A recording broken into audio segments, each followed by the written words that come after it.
wonderful occasion at Wembley. Watford pulled it out of the fire somehow. It's Manchester City in the FA Cup final. Incisive from Manchester City.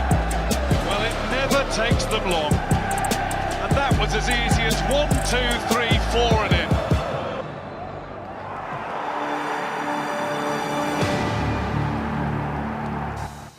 It's one of the biggest dates in the British sporting calendar.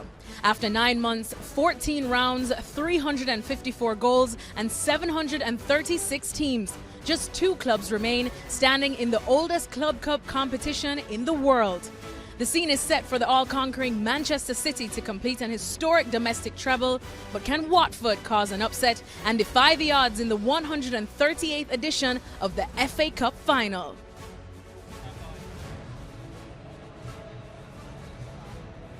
Hello everyone, and a very hearty welcome to FA Cup Final Countdown Live. I'm Alexis, and joining me pitchside is none other than Craig Burley as we're getting ready to take in a massive final. History will be made today, regardless if it's Manchester City managing to complete that domestic treble or Watford, who are absolutely spirited and hoping they can get a very special trophy. Yeah, I mean, it could be a historic day for both clubs. You know, for Manchester City, you mentioned that domestic treble. Many people talked about the quadruple, which was the Champions League, but you know, obviously they're out of that. This would be huge for them, and it would be also equally as huge for Watford, a much smaller club. They were in the cup final, FA Cup final in the 80s. It didn't go their way. They were runners-up, and they find themselves back here now. We're stood actually just in front of the Watford fans, and I know their anticipation as the underdog. They'll fancy themselves to upset the apple cart. They did a great result in the semi-final against Wolves. They know that Manchester City will need to have an off day, and they will need to have a great day. But this is what this is all about, a great day. I must remember, it's a 5 o'clock kickoff. I kept thinking it was like 2 o'clock, but it's not the traditional 3 o'clock, it's a 5 p.m. kickoff. The good news is, and this is unusual, the weather is perfect.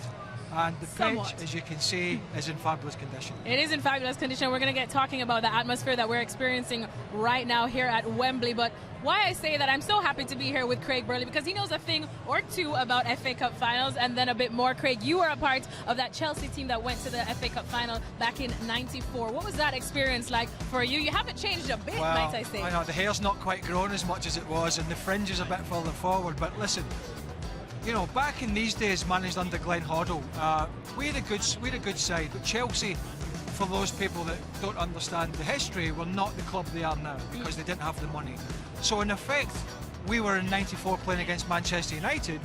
We were the Watford of our day in some sense, because we were huge underdogs to a Man United team that had the Cantonas and the Keanes and the Robsons, and the Ryan Giggs was coming through as a youngster. And so Chelsea didn't have the money then. Unfortunately, we lost the game quite heavily, 4-0 in the end. We finished runners-up, but just the memories, you know, of getting to the cup final for the supporters, the first time in 25 years, I think, for Chelsea, coming up Wembley way. So I can sense the feeling of anticipation from the Watford fans, who also are in a situation where it's not a yearly thing for them. Yeah. And if they did get a win today, I mean, you want to be in Watford tonight if they get a win. That's how big it would be for them. Equally, for Man City, who've got a much better squad, it would be huge for them, but they're expected to win this game. Well, as Craig said, Manchester City definitely expected to win this game. They are favourites on paper, and they've been absolutely dominant this season. But believe it or not, even though that titles are nothing new for this Manchester City team, they have not won the FA Cup in 8 years. So you can best believe that their players are just itching to get their hands on the trophy. Incredible scenes at the last, in the dying moments of the game, and it's David Silva. I can feel for the fans it's very special. Come on, City! And it's a different competition because everything can happen. Last season we went out against a team that was playing League One. The referee blows the final whistle. Manchester City are out of the FA Cup. So yeah, as I said, this season we had so many difficult games. It's been a long time since this club has won it. One of the longest waits in football is over. Manchester City are winners again. And the manager, most of the players haven't won it yet, so we want to do it. No, the FA Cup's obviously something that I always watched as a kid. Having won the Carabao Cup now back to back in the Premier League, the Community Shield. It's the only one that I'm missing from my cabinet that, you know, you can win in England, obviously, without going into the Champions League. So I'd love to box that off this year. Great campaign for Kyle Walker as well. A key addition down the wings for Manchester City. It's a special cup because a few years ago now I was in a semi-final at Wembley. Not with City, I was at Everton at the time, and we went to extra time and we lost. So it was a difficult moment really to take. And then obviously in our first season we got to the semi-final. I didn't play, I was injured at the time, and the same thing happened. So, you know, to get to the final is a massive achievement. Well, the referee blows the final whistle. It's Arsenal who go through to the final of the FA Cup. City beaten in extra time at Wembley. I remember watching the FA Cup as a kid and what it meant to my family. It's been going for, you know, so many years. So to be able to have the opportunity to win the FA Cup is something special in itself, and something that you know, I really want to do.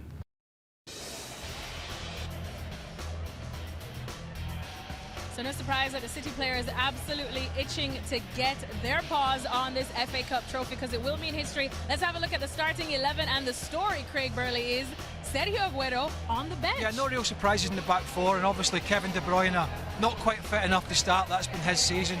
Leroy Sané on the bench, so Mahrez plays again as he did in the last game of the season.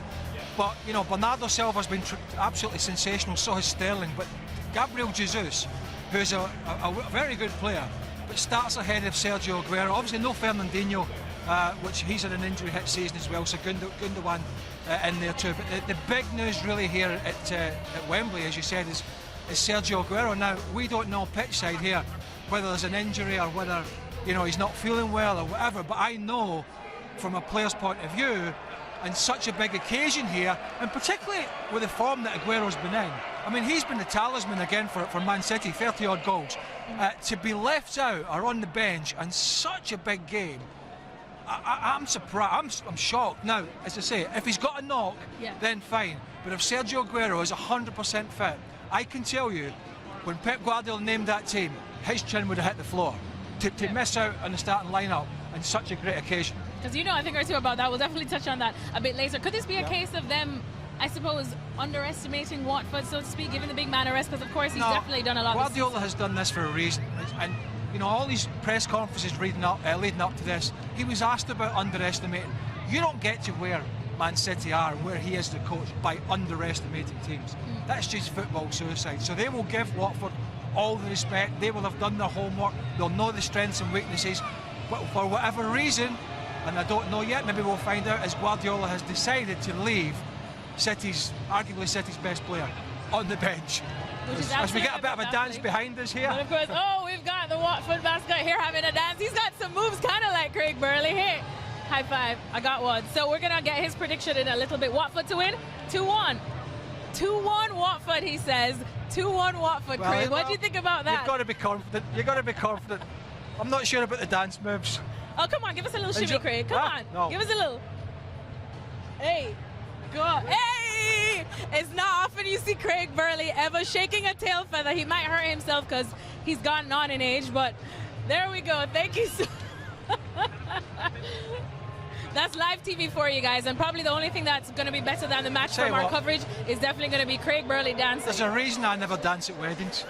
There's a reason I never dance. I just go to the bar, I never dance, I can't. But no, everybody, listen, I think everybody at the moment here just enjoying the atmosphere, having fun. Lots of kids around. You see lots of young ones as well, boys and girls, which is great. Here to enjoy the occasion. A lot of people obviously down from Manchester as well. I've got no favourites in this, but I can tell you I've got a little affiliation with Watford. Yeah. Because our oldest son was born in Watford 20 odd years ago. How's that? Well, there you go. But I'm not a lot of people. Fan, but you know, But there's a little stuff there. Funny that you do say that as well, because as I was saying, don't let any of these empty seats behind you fool you, because this place is going to be absolutely popping in just a few minutes. Oh, absolutely. And listen, this is a time to enjoy it now. The players have already been out on the field, suited and booted. Then they go in the dressing room. You do all your stuff. You start concentrating on the game. You've got to put all the stuff with the family. You get pictures. The particularly for the Watford guys, because you never know when you're going to be back in such a big game. So as a player, you soak this in and you enjoy it and you get the memories, but then you go in the dressing room, Alexis, over there to our left-hand side, to our right-hand side, and you get in game mode. And I know in both those dressing rooms, they'll be getting changed now, they'll be trying to relax and then really focusing on what you need to do to be the ones going up to lift that trophy. All right, well, like I said, Craig Burley knows a thing or two about FA Cup finals, and so does Joleon Lescott. He's now a Manchester City ambassador, and I had the pleasure of catching up with him ahead of this final. All right, so Joleon Lescott, former Man City player and, of course, now a club ambassador. Now, you're no stranger to the FA Cup or the FA Cup final or winning it. What's so special about this trophy? It's just an extra bit of tradition towards it. Obviously, I travelled down with Mike Summerby earlier and we were talking about all the accolades that the club are winning. This is the one that kind of, as you grow up, you kind of dream about winning. So it's just an extra bit of sentiment towards it. Domestic treble. Now, we know that Man City are definitely nothing new to pressure and whatnot, and silverware as well. But why would this treble be so special for this team this year? Yeah, I think Pep touched on it. The fact that we could be potentially the first club in the men's game to do that with a special achievement. And then again, I don't think anyone is really surprised with the way City play if they do it, but I don't want it to take away the achievement of actually doing it itself. Would it sort of make up for the Champions League loss? Yeah and no. Different reasons, different competitions. I don't think any player or member of staff would substitute one trophy for another. They're all equally important in their own right, so I'm sure next year they'll be going for all four. Well, we know that on paper City definitely look like the outright favourites up against Watford, but I've spoken to some of the Watford faithful and they say, you know, never doubt the underdog, especially in the FA Cup. So how do they approach this match?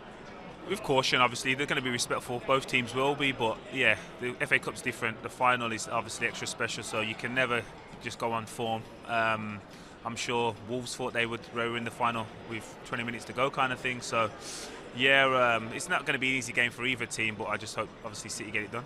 And luckily now you're behind the camera instead of actually on the pitch, so we can pick your brain a little bit. Just break it down for me. What do you think is going to happen? Maybe a little prediction if you can. Prediction, obviously, hopefully City win. But in terms of the gameplay, I expect City to kind of dominate position as they have done in previous games. But obviously Watford have threats. They have a lot of pace in midfield and obviously can play direct as well if they choose to play two up top. All right, cheers. Thanks so much, Joleon. Joleon Lescott there, of course, very hopeful for Manchester City, but the Watford players are out here, and we have the team news, Craig Burley, and Aurelio Gomez there in goal, and naturally. Well, he's playing in played all the FA Cup games. Ben Foster plays in the league. I think, you know, looking at it, you know, obviously Capoue and Decore are huge for them in the middle of the park. Pereira's a very attacking player, as is Will Hughes going forward. But you know, the guy who changed the semi-final was really Deulofeu, who came off the bench, and he's had a great season, a very talented player, as we know. But you know, Troy Deeney, the captain up front, what's the service going to be like to him? Another guy who's playing, who probably thought his season was finished, was Holebas, the left back. He had a red card rescinded from a league game just before the end of the season, so he'd have been suspended and missing this FA Cup final for a crime he really never committed. So for Holebas, he got a reprieve. And from Watford, the one thing I would say about Watford is they're a very workmanlike side, but looking at the stats coming into this game, Alexis, was against the top 6 teams in the Premier League this season and only picked up 1 win. There's 11 losses in there and 1 win against Tottenham back in September. So that tells you that they struggled against the bigger teams, but were competitive against those around them. And obviously today, they're going in against the best of the lot in Man City. Well, remember, you guys can definitely watch this final on ESPN Plus at the top of the hour. And Craig, just talking about that stat now, as you said, because it doesn't get Manchester City, especially this season. So if we just break it down, you spoke about the strengths of Decore and Capoue. So what do Watford need to do to at least give themselves a chance? Well, there's 2 schools of thoughts. You know, you flood the where we're going. You flood the midfield. You leave Troy Deeney up there on his own. You try and get some support up to him, and you make sure you've got a good defensive base and see if City can break you down. The problem is when people do that, City more or less break people down all the time. So I kind of sense with Javi Gracia, the coach, and the players that I've got, they might try and at least take the game to City a little bit. The one small Achilles heel, and it is small for City, little balls over the top of the centre halves. When City have so much possession, if you can hit them on the counter-attack and get balls in behind, if you've got enough pace up there, then you can stretch the centre halves.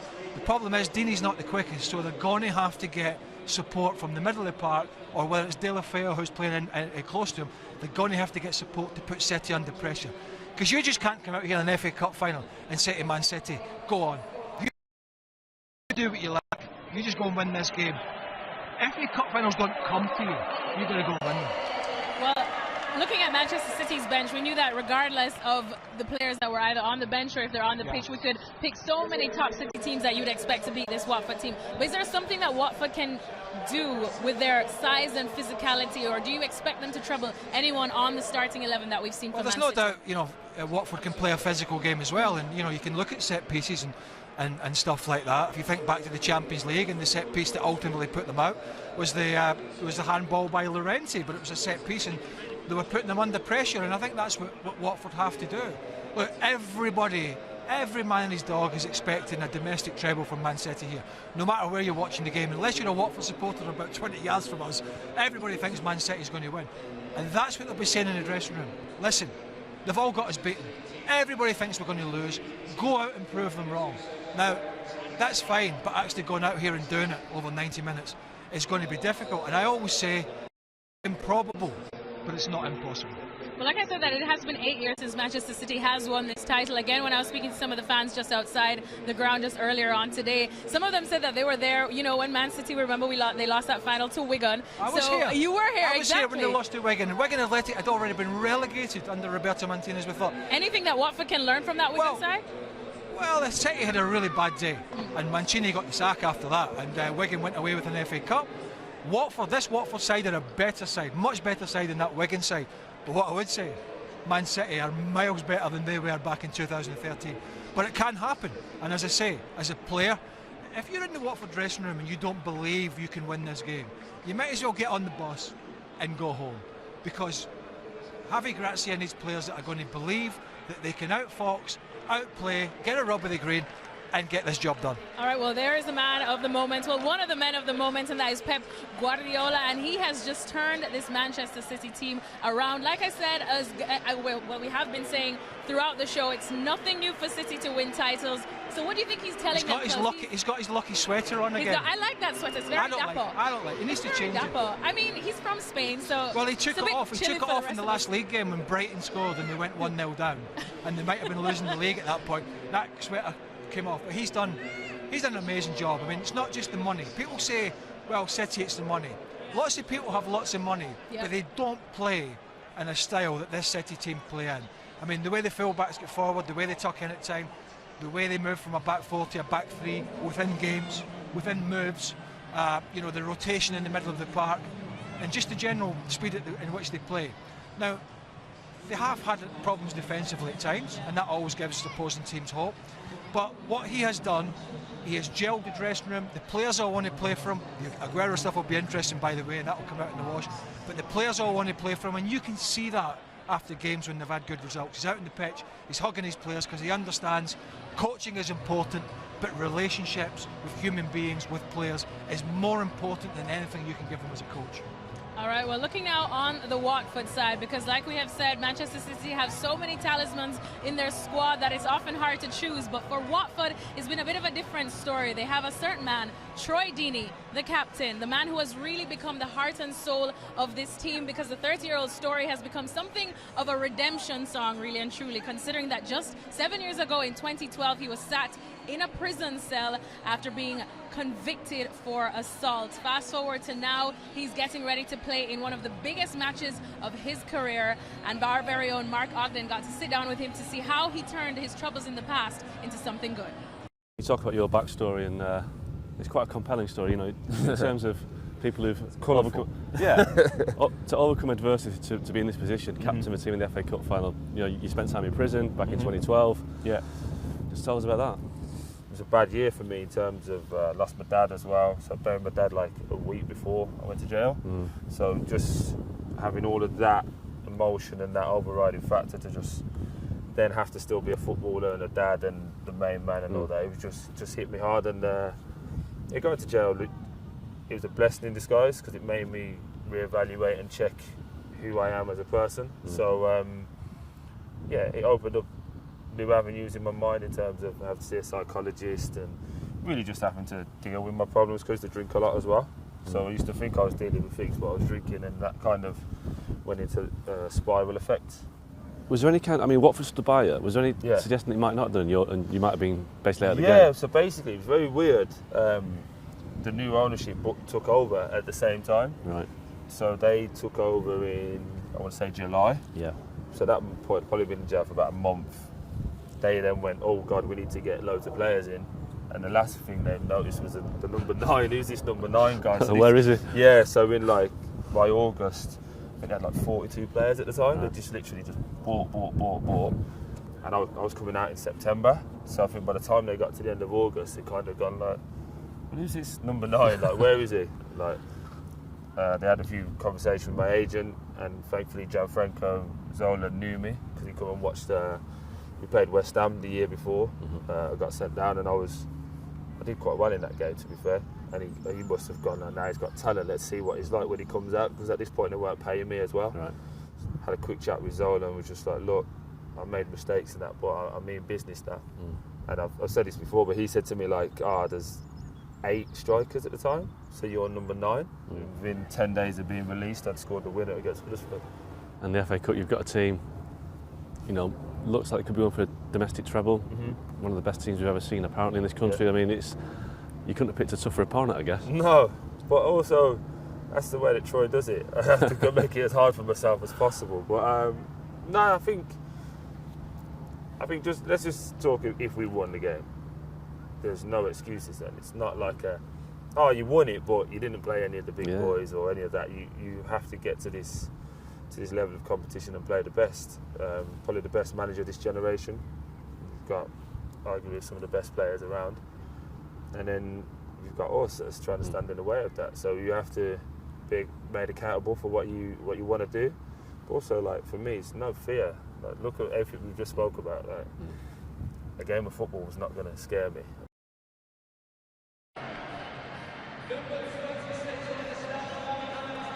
Well, it's getting louder and louder here at Wembley. The fans are pouring in as Craig expected them to as well. The Watford players have just come out. We can barely hear ourselves because we are over by Watford's end, and they just went absolutely mental, especially when that man that Mark Ogden spoke to, Troy Deeney, came out leading the way as he has so much this season, Craig. And just what a story. These are kind of the stories that we've come to know and love, with all due respect, in a competition like the FA Cup. No, and I'm just looking at all the fans dressing up as well, which is obviously a special occasion. Yeah, the Watford players did just come out, and Troy Deeney's, it is a story, and I think the thing is you just never give up, and you look back at your mistakes and you try and come out the other end, and for him now to be playing for as long as he has and at the top level, and now, as I talked about earlier, for the Watford players and the Watford fans is they're not going to get too many cup finals. So with all respect, not like the Man Cities or the Liverpools or the Arsenals and the Chelseas, because they haven't got the financial backing.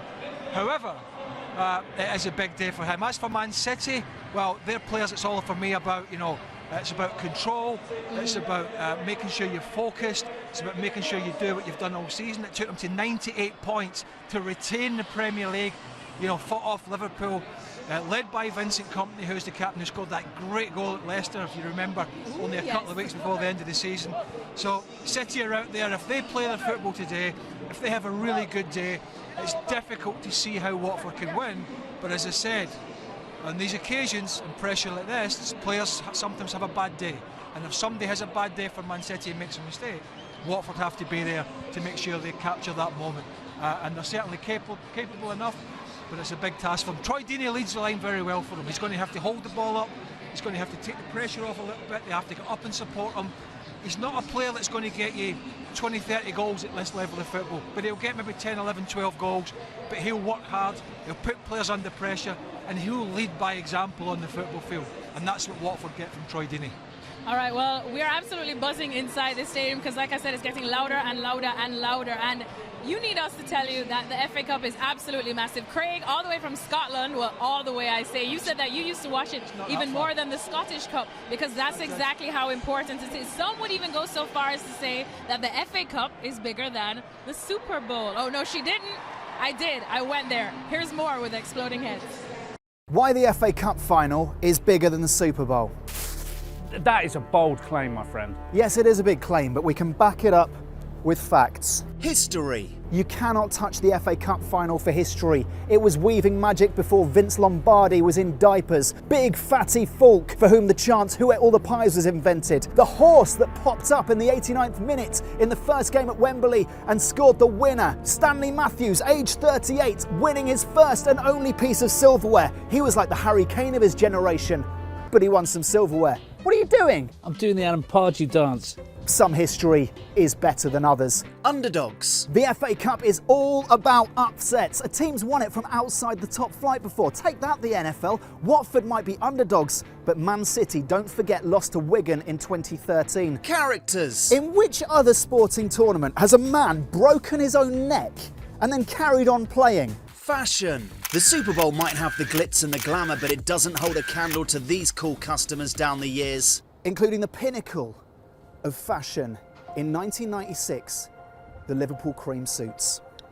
But the pièce de résistance, Wembley Stadium itself, the greatest sporting arena in the world. Wembley, old and new, is synonymous with the FA Cup to such an extent that all the finals that were staged in Cardiff have since been destroyed. Sorry, Stevie. A spectacle so amazing and unique that the FA have decided to stage the semi-finals here too. So the rich history, the underdog spirit, the characters, the dress sense and the hallowed turf itself. The FA Cup wipes the floor with the Super Bowl every time.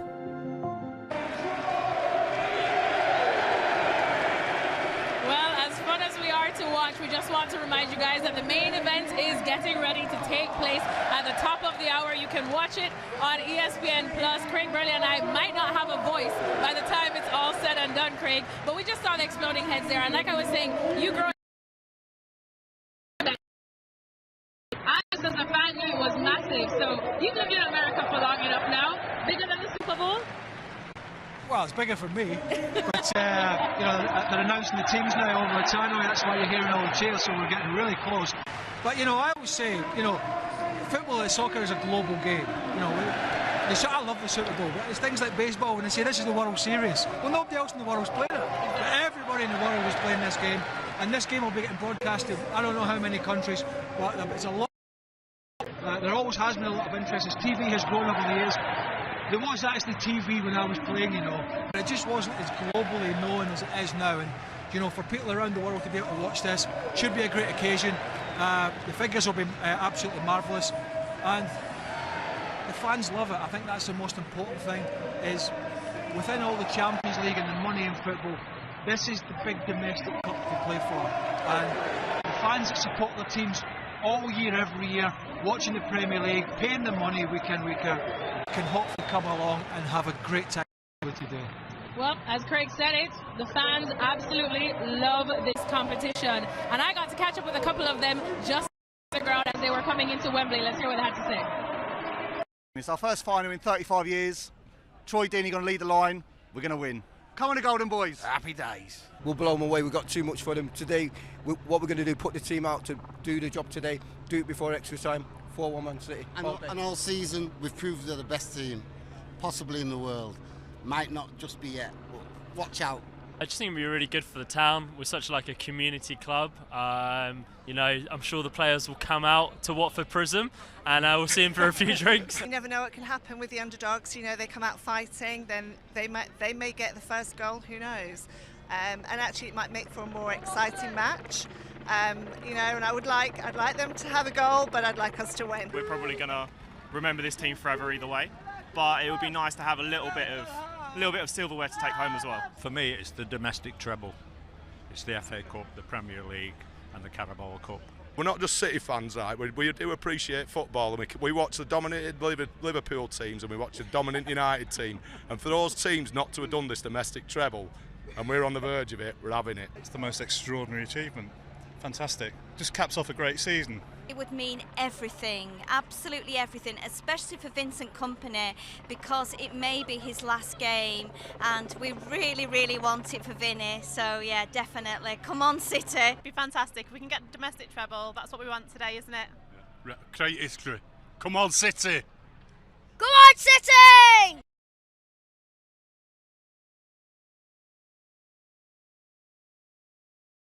That's why are love to definitely see. happy. Exactly. Exactly. I'm not so fussed about the adults. I love to see the kids coming here. The kids come here, they have a great time. I'll tell you how perfect the pitch is. I'm not even on the pitch here. I stood in this little bit of grass earlier and I got told off. And I've only got my shoes on. And he's got very fancy, expensive shoes as well. It's absolutely perfect, and the place is filling up. We're going to get off air shortly here because it's getting too noisy. But I do think, going back to what the City fans were saying, the City ownership want to win Europe's elite competition, but the City fans are more interested in dominating their country, English football. Dominating. And if they win the domestic treble here today, for them, that's going to be huge. All right, well, we got to wrap things up now because it is getting close to kickoff time. Quickly, Craig, before we go, prediction. I'm sorry, I love an underdog, but I'm going to go for Manchester City, and I'm going to go for them by 4-1. I hope the game's competitive, but I get the feeling they're going to put their foot down, and we're going to see a Man City domestic treble here at Wembley today. All right, thanks so much to Craig Burley there. We are just absolutely buzzing for the start of this final. Make sure to catch it. It's on ESPN Plus at the top of the hour, and we will be back in halftime and right after it's all said and done to see who indeed gets crowned the FA Cup champion.